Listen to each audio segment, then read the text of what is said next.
Hello everyone, welcome to our channel. आज के इस वीडियो में हम करेंगे नीट के PYQ क्वेश्चन और चैप्टर है physical world units and measurement. तो इस चैप्टर से रिलेटेड दो टॉपिक के क्वेश्चंस हमने प्रीवियस वीडियो में किया है, जो कि है physical quantity and their units और डायमेंशनल एनालिसिस का फर्स्ट पार्ट। तो अगर आपने उस वीडियो को नहीं देखा है तो प्लीज़ पहले आप उस वीडियो को भी ज़रूर देखिए। और आज के इस वीडियो में हम करेंगे पार्ट सेकेंड, जिसमें कवर करेंगे 2014 से लेके 2000 के क्वेश्चंस और टॉपिक है dimensional analysis and its application. तो ये है हमारा फर्स्ट क्वेश्चन 2014 का, जिसमें बोला गया है if force F, velocity V and time T are taken as the fundamental units then the dimension of mass R। तो हमें क्या बोला गया है कि एक फोर्स है F, वेलोसिटी है V और टाइम T है। तो हमें बताना है कि मास का डिमेंशन क्या होगा इन terms of F, V and T। तो हमें पता है कि फोर्स क्या होता है, फोर्स होता है हमारा मास इनटू एसिलरेशन, और एसिलरेशन को हम क्या लिख सकते हैं, change in velocity divided by time, है ना। और हमें किसका बताना है, किसका डिमेंशन बताना है, मास का डिमेंशन बताना है। So m equals to F into T divided by V, और इसको हम लिख सकते हैं FT V इनवर्स, है ना। और T को कैपिटल T से लिखा हुआ है, तो ये हमारा हो जाएगा FT V इनवर्स, है ना। सो ये हमारा आंसर है, और ये किससे मैच कर रहा है, ये हमारा ऑप्शन डी से मैच कर रहा है। सो option D is correct. Next है हमारा क्वेश्चन नंबर 2, जिसमें बोला गया है a pair of quantity having the same dimension. तो यहाँ पे हमें कुछ पेयर ऑफ क्वांटिटी दिए हुए हैं और बताना है कि कौन से पेयर्स का डायमेंशन सेम है। तो पहले चेक करते हैं फर्स्ट ऑप्शन, जिसमें बोला गया है इम्पल्स और सरफेस टेंशन के बारे में। तो इम्पल्स क्या होता है, इम्पल्स हमारा होता है फोर्स इनटू टाइम, है ना। और सरफेस टेंशन क्या होता है, सरफेस टेंशन को हम डिफाइन करते हैं फोर्स पर यूनिट लेंथ से, है ना। तो जैसा कि हमें फॉर्मूले से ही दिख रहा है कि एक फॉर्मूले में आ रहा है फोर्स इंटू टाइम और दूसरे फॉर्मूले में आ रहा है फोर्स इंटू लेंथ, तो इसका मतलब कि दोनों का अगर फॉर्मूला सिमिलर टाइप नहीं है तो इट मीन्स दोनों का डिमेंशन भी सेम नहीं होगा, है ना। So option A is not correct. अब ऑप्शन बी को चेक करते हैं, जो कि है हमारा angular momentum. So angular momentum को हम कैसे डिफाइन करते हैं, एंगुलर मोमेंटम जैसे कि हमारा लीनियर मोमेंटम होता है, तो लीनियर मोमेंटम को हम मास इनटू वेलोसिटी से लिखते हैं, है ना। तो एंगुलर मोमेंटम में क्या होता है, मास की जगह पे मोमेंट ऑफ इनर्शिया और वेलोसिटी की जगह पे एंगुलर वेलोसिटी ओमेगा, है ना। और किसी भी बॉडी का जो मोमेंट ऑफ इनर्शिया होता है उसको हम mr² से डिफाइन करते हैं। तो अगर हम इसका डायमेंशन लिखेंगे तो मोमेंट ऑफ इनर्शिया का क्या हो जाएगा, m के लिए m जो मास है वो कैपिटल M हो जाएगा, r is the length, so l⁻², omega, omega means angular velocity, और ओमेगा हमारा क्या होता है, ये हमारा होता है 2π/t, है ना। तो 2π तो कांस्टेंट है, तो इसका हो जाएगा t इनवर्स। सो ये हमारा हो गया t इनवर्स। तो इसका डिमेंशन हो गया ml/t⁻⁻1, है ना। और दूसरा हमारा दिया हुआ है वर्क।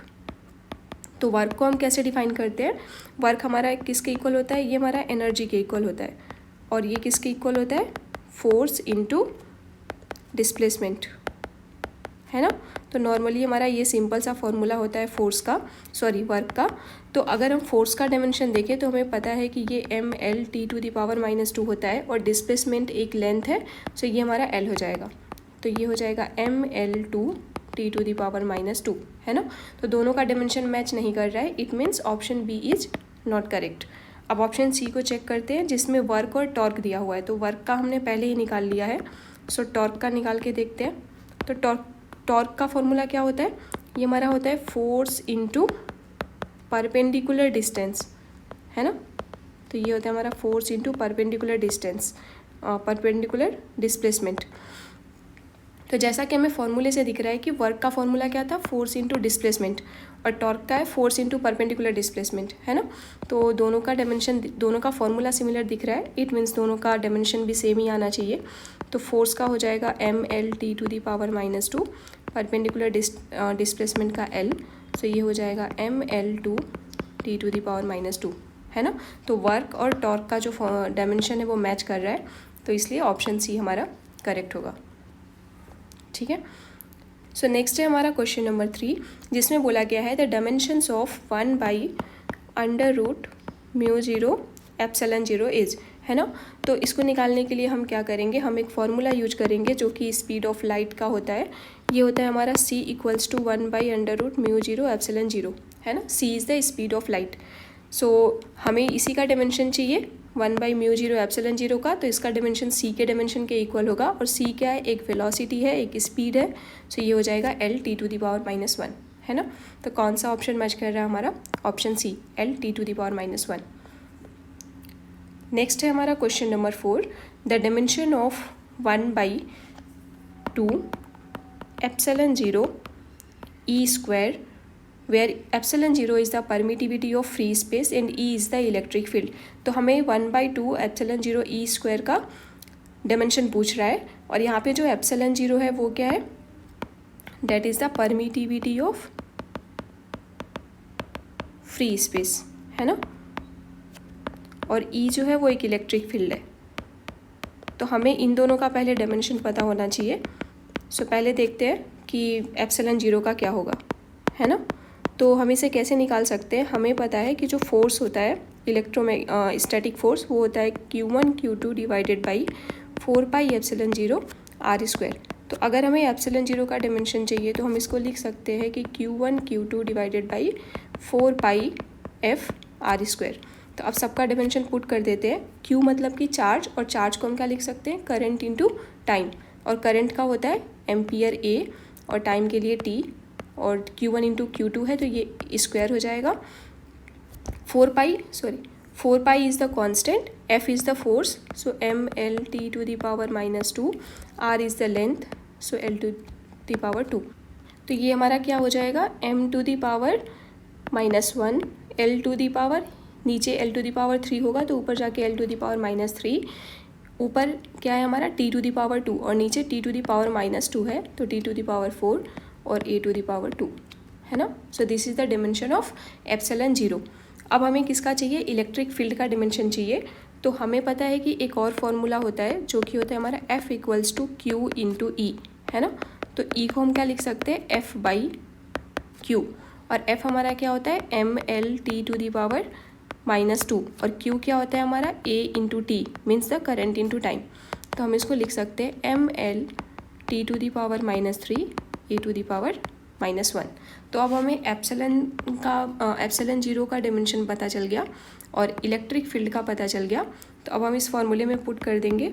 सो एप्सिलॉन 0 हमारा है m⁻⁻1 L⁻3 T⁻4 A⁻2, और इलेक्ट्रिक फील्ड है हमारा mL t⁻3 A⁻1 whole square. सो इसको हम सॉल्व कर लेंगे।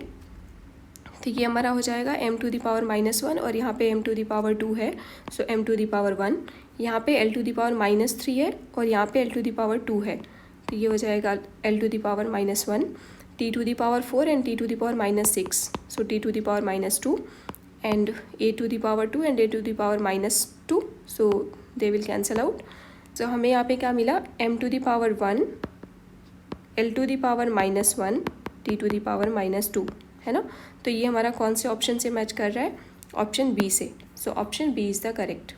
नेक्स्ट है हमारा question number 5, if a dimension of physical quantity are given by m⁴ L⁻B and T⁻C, then the physical quantity will have pressure if. तो हमें देखो क्या हुआ है, डिफरेंट फिजिकल क्वांटिटी दिया हुआ है, और हमें पहले इनका डायमेंशन निकालना होगा, और फिर देखना होगा कि m के पावर में, l के पावर में और t के पावर में क्या आ रहा है, और ये जो गिवन ऑप्शंस है वो मैच कर रहे हैं या नहीं, ठीक है। तो एक एक करके चेक करते हैं, पहले प्रेशर से। सो प्रेशर को हम कैसे डिफाइन करते हैं, प्रेशर होता है हमारा फोर्स पर यूनिट एरिया, है ना। और फोर्स क्या होता है mL t⁻2, और एरिया क्या होता है L⁻2। तो ये हमारा हो जाएगा mL⁻1 T⁻2। तो यहाँ पे हमारा A कितना आया, 1। A means the power of m, B means the power of L, that is the -1, and C means power of T, so that is -2। तो यहाँ पे देखो हमारा प्रेशर जो A ऑप्शन दिया हुआ है वहाँ पे A = 1 है, B = -1 है, एंड C = -2 है। तो इट मीन्स जो हमारा पहला ऑप्शन दिया हुआ है ये मैच कर रहा है, so it means option A is the correct. So so next है हमारा क्वेश्चन नंबर 6, जिसमें बोला है which of the following 5 physical parameters have the same dimensions. तो हमें यहाँ पे 5 फिजिकल क्वांटिटी दिया हुआ है और पूछ रहा है कि इनमें से कौन से 2 फिजिकल क्वांटिटी का डिमेंशन सेम है ना। तो एक एक करके हर एक क्वांटिटी का डिमेंशन पहले चेक करते हैं। सो फर्स्ट ऑप्शन है हमारा एनर्जी डेंसिटी। तो एनर्जी डेंसिटी को हम कैसे डिफाइन करते हैं? एनर्जी डेंसिटी हमारा होता है एनर्जी पर यूनिट वॉल्यूम, है ना। तो किसी भी क्वांटिटी के साथ अगर डेंसिटी दिया हुआ है तो इसका मतलब उसको वॉल्यूम से डिवाइड करना होता है। सो ये हो गया हमारा एनर्जी पर यूनिट वॉल्यूम। अब एनर्जी का डायमेंशन क्या होता है? ml, क्योंकि एनर्जी को हम क्या लिखते हैं? अमाउंट ऑफ वर्क डन, और वर्क डन क्या होता है? Force into displacement. So force हो गया हमारा ml(T⁻⁻²) और डिस्प्लेसमेंट हमारा हो गया L, और वॉल्यूम के लिए क्या हो जाएगा? L⁻3। अब इसको अगर हम सॉल्व करेंगे तो ये हमारा होगा ml2T⁻⁻2 और L⁻3 ऊपर जाके L⁻⁻3 हो जाएगा, और सॉल्व करके आ जाएगा ml⁻⁻1 T⁻⁻2, है ना। नेक्स्ट है हमारा रिफ्रैक्टिव इंडेक्स, और रिफ्रैक्टिव इंडेक्स को कैसे डिफाइन करते हैं? ये हमारा होता है refractive index n equals to speed of light in vacuum to the speed of light in medium, है ना। और दोनों ही हमारा स्पीड है तो इसलिए सेम क्वांटिटी है, और कट के क्या हो जाएगा? Dimension less. So refractive index is a dimension less quantity. Next है हमारा डाइलेक्ट्रिक कांस्टेंट, और डाइलेक्ट्रिक कांस्टेंट को हम कैसे डिफाइन करते हैं? That is the K, that is the permittivity of medium divided by permittivity in free space, है ना। और दोनों ही परमिटिविटी है तो दोनों का डिमेंशन सेम होगा, इसलिए ये क्या हो जाएगा? डिमेंशन लेस, है ना। तो यहाँ से एक तो हमें दिख रहा है कि जो सेकेंड और थर्ड है इन दोनों का डिमेंशन सेम है, क्योंकि दोनों ही डिमेंशन लेस क्वांटिटी है। तो अगर हम ऑप्शन में देखें ABCD में, तो सेकेंड और थर्ड कहीं भी नहीं दिया हुआ है, तो इसका मतलब हमें बाकी और क्वांटिटी को भी चेक करना होगा। सो नेक्स्ट करते हैं यंग्स मॉडुलस, और यंग्स मॉडुलस को हम कैसे डिफाइन करते हैं?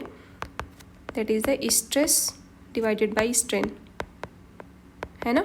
और स्ट्रेस क्या होता है? ये होता है हमारा फोर्स पर यूनिट एरिया, और स्ट्रेन क्या होता है? Change in dimension divided by original dimension. तो अगर हम 1D का केस ले रहे हैं तो डेल्टा L/L होगा, 2D के केस में डेल्टा A/A होगा, और 3D के केस में डेल्टा V/V होगा। So force per unit area means ml(T⁻⁻2) divided by area means L⁻2, है ना। और डेल्टा L/L मतलब कि सेम क्वांटिटी को सेम क्वांटिटी से डिवाइड किया जा रहा है, so it is the dimension less. तो इसका हो जाएगा ml⁻1 T⁻⁻2, है ना। और अगर हम देखें तो ये वाला डिमेंशन और ये वाला डिमेंशन दोनों मैच कर रहा है, so it means energy density and the Young's modulus have the same dimension. तो हमारा हो गया फर्स्ट एंड द फोर्थ। तो फर्स्ट एंड फोर्थ हमारा किसी ऑप्शन में दिया हुआ है, हाँ ऑप्शन सी में है, तो it means option C is the correct. Next है हमारा क्वेश्चन नंबर 7, जिसमें बोला गया है the dimensions of resistance in electric circuit in terms of mass m, length l, time t and current I would be. तो यहाँ पे हमें रेजिस्टेंस का डायमेंशन पूछा जा रहा है। तो रेजिस्टेंस का डायमेंशन हम निकालने के लिए क्या करेंगे? हमें पता है कि ओम्स लॉ के according to Ohm's law V equals to I into R, so R equals to V divided by I, है ना। और V क्या है? V is the voltage, potential difference, और पोटेंशियल डिफरेंस को हम क्या लिख सकते हैं? Work done per unit charge W/Q। अब यहाँ पे हम वर्क डन का डिमेंशन लिख सकते हैं, जो कि हमारा होता है force into displacement. So ml(T⁻⁻2) that is the force and displacement is the L। यहाँ पे Q चार्ज है, और चार्ज को हम क्या लिख सकते हैं? क्योंकि हमारा करंट क्या होता है? चार्ज अपॉन टाइम, तो चार्ज को हम लिख सकते हैं करंट इंटू टाइम, है ना। और यहाँ पे देखो बोला है कि करंट के लिए हमें I लेना है और टाइम के लिए T लेना है ना। तो टाइम के लिए T हो जाएगा, तो चार्ज को हम लिख सकते हैं I इंटू T, है ना। और यहाँ पे I करंट है, सो ये हमारा I हो गया। तो इसको सॉल्व करेंगे तो ये हो जाएगा ml2 T⁻⁻2 है, और नीचे T⁻1 है, तो ये ऊपर जाके T⁻3 हो जाएगा, और नीचे I⁻2 है और ऊपर जाके I⁻2 हो जाएगा। तो यहाँ पे देखते हैं कि कौन सा ऑप्शन हमारा मैच कर रहा है। सो ऑप्शन डी है, जो कि है ml2 T⁻3 I⁻2। So option D is the correct. Next है हमारा क्वेश्चन नंबर 8, जिसमें बोला है the velocity v of the particle at a time t is given by v equals to at plus b by t plus c, where a b and c are the constant, the dimensions of a b and c are. तो हमें इसमें a b और c का डिमेंशन पूछा है ना। तो हमें डायमेंशनल एनालिसिस में पता है कि सिर्फ और सिर्फ सेम डिमेंशन वाले क्वांटिटी को हम ऐड, सब्ट्रैक्ट या फिर इक्वेट कर सकते हैं। तो इसका मतलब जो डायमेंशन हमारा v का होगा वही डायमेंशन हमारा a इंटू टी का होगा और वही डायमेंशन हमारा b बाई टी प्लस सी का होगा, है ना। और यहाँ पे भी अगर देखें तो t को c के साथ ऐड किया जा रहा है, it means the dimension of t will be equals to the dimension of c, है ना। तो यहाँ से पे हमें देखो c का डायमेंशन तो पता चल गया कि c का डायमेंशन क्या होगा, t के इक्वल आएगा। अब चेक करते हैं, यहाँ से हम चेक कर सकते हैं कि a का डायमेंशन क्या आएगा। तो v क्या है, v एक वेलोसिटी है तो इसका dimension l t to the power -1 हो जाएगा। a हो गया, t टाइम है तो t हो गया। तो यहाँ से a का डायमेंशन आ गया l t to the power -1 divided by t। तो इसको हम लिख सकते हैं l t to the power -2, जो कि डायमेंशन हो गया हमारा a का, है ना। और यहाँ पे अगर हम b का डायमेंशन निकालना चाहते हैं तो क्या करेंगे, हम लिख सकते हैं इसको अगेन, या तो v को b बाई टी प्लस सी के साथ इक्वेट कर सकते हैं या फिर a t को कर सकते हैं। तो v के साथ इक्वेट करके देखते हैं। So v equals to b by t plus c, है ना। सो v तो हमारा होता है l t to the power -1। b का हमें डायमेंशन निकालना है, t और c दोनों का सेम डायमेंशन है जो कि हमारा कैपिटल T, है ना। तो यहाँ से हमें b का डायमेंशन मिल जाएगा, that is the l t to the power -1 into T. तो ये हमारा आ गया l, क्योंकि t टू दी पावर -1 और t to the power 1 t to the power 0 हो जाएगा। तो ये हो गया हमारा l। तो a का डायमेंशन हमें मिला l t to the power -2, b का डायमेंशन है l और c का डायमेंशन है t, है ना। तो यहाँ पे देखते हैं कौन सा ऑप्शन हमारा मैच कर रहा है। So a is l t to the power -2, b is l and c is equals to t। So option a is the correct. Next हमारा question number 9, the ratio of dimensions of Planck constant and that of the moment of inertia is the dimension of. तो हमें बोला गया है कि दो quantity दिया हुआ है, एक है हमारा प्लैंक्स कांस्टेंट और प्लैंक्स कांस्टेंट हमारा क्या होता है, दैट इज़ द h, और इसको हम लिख सकते हैं E बाई एफ, है ना, क्योंकि हमारा E एनर्जी क्या होता है h इंटू एफ। और नेक्स्ट हमारा क्वांटिटी बोला है मोमेंट ऑफ इनर्शिया। तो मोमेंट ऑफ इनर्शिया को हम कैसे लिखते हैं, I that is the m into R square, है ना। अब पूछ रहा है कि the ratio of dimension of Planck constant and that of the moment of inertia is. तो पूछ रहा है कि इन दोनों क्वांटिटी का जो रेशियो है उसका डायमेंशन किसके डायमेंशन के इक्वल होगा। सो ये है हमारा E बाई एफ और I है हमारा एम आर स्क्वायर। तो अगर हम इसको सॉल्व करें तो एनर्जी हमारा हो जाता है force into displacement. So M L T to the power -2 into L. F is the frequency और फ्रीक्वेंसी हमारा क्या होता है 1 बाई टी, है ना। तो ये हो जाता है टी इनवर्स। तो फ्रीक्वेंसी के लिए हो गया T inverse, M is the mass and R is the length, so L to the power 2। तो इसको अगर हम देखो सॉल्व करें तो एम से एम हमारा कट जाएगा और ये हमारा हो जाएगा एल टू दी पावर 2 ऊपर, और नीचे भी एल टू दी पावर 2 है तो ये भी कट गया। ऊपर है हमारा टी टू दी पावर -2 और नीचे है टी टू दी पावर -1। तो ये सॉल्व करके हो जाएगा T to the power -1 that is the 1 by T, और 1 बाई टी हमारा क्या होता है, that is the frequency. So it means option A is the correct, जो कि हमारा किससे मैच कर रहा है, फ्रीक्वेंसी के डायमेंशन से मैच कर रहा है। नेक्स्ट है क्वेश्चन नंबर 10, जिसमें पूछा है the dimension of universal gravitational constant is. तो ये हमारा बहुत ही सिंपल सा है, जिसमें कि कैपिटल G का डायमेंशन पूछा गया है। तो हमें पता है कि अगर दो बॉडी है m1 और m2 मास के, तो उनमें जो ग्रेविटेशनल फोर्स लगता है that is the G m1 m2 divided by R square, है ना। और G का हमें डायमेंशन चाहिए, तो ये हो जाएगा F R square divided by m1 into m2। Force क्या होता है M L T to the power -2, r is the length, m1 and m2 are the mass, so m square. तो ये हो जाएगा हमारा m, नीचे m टू दी पावर 2 है तो ऊपर जाके m टू दी पावर -1 हो जाएगा, l to the power 3 t to the power -2, है ना। तो कौन सा हमारा ऑप्शन मैच कर रहा है, m to the power -1 l to the power 3 t to the power -2।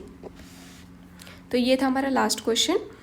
So thank you so much video देखने के लिए, और नेक्स्ट वीडियो में हम डिस्कस करेंगे एरर एनालिसिस। तो आप अगर नेक्स्ट वीडियो से अपडेटेड रहना चाहते हैं so please like and subscribe our channel.